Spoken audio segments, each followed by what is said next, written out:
The Treasure Fleet by Natalie Cross. The Treasure Fleet.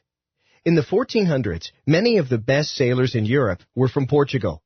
Their sailing ships, called caravels, were light and fast. These caravels survived the fiercest storms. In Asia, many of the best sailors were from China. Their ships and navigation were excellent. In the early 1400s, the Ming Empire in China wanted to trade more with other countries.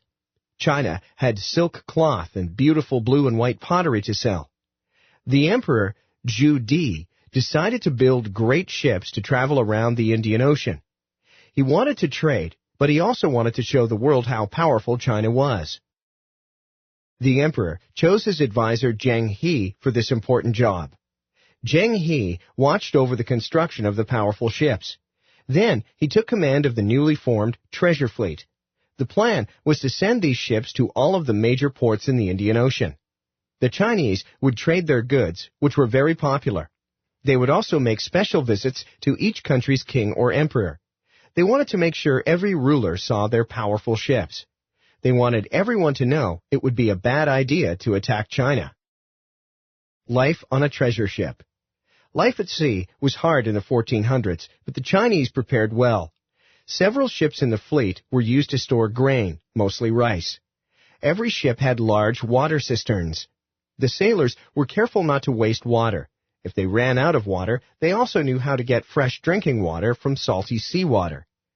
The Chinese sailors ate dried, salted fish for protein, which people need. They drank green tea and had fruit for dessert.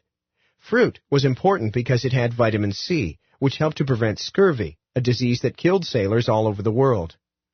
The sailors sprouted soybeans to make soy milk and a kind of food called tofu.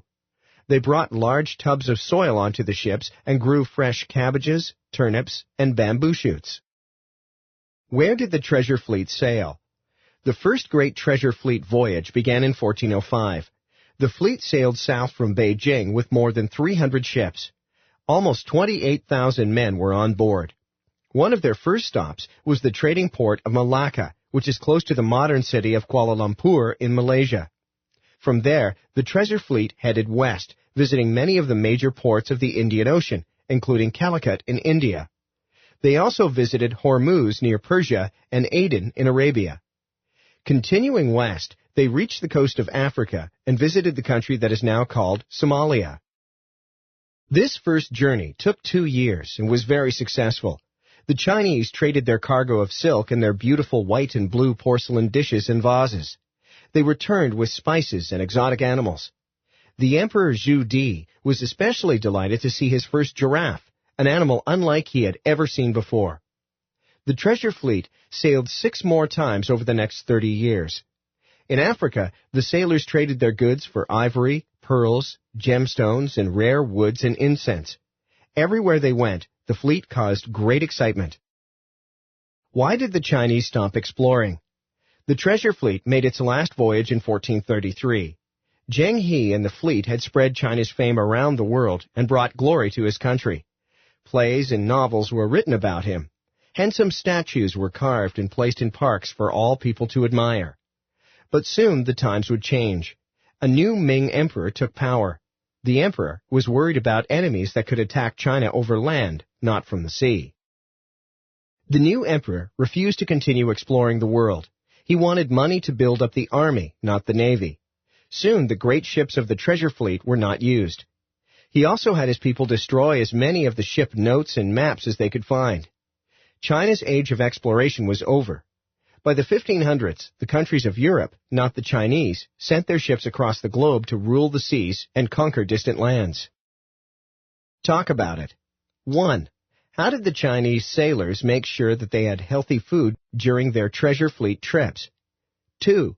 What do you think the author wants us to remember about the Treasure Fleet? Write about it. 3.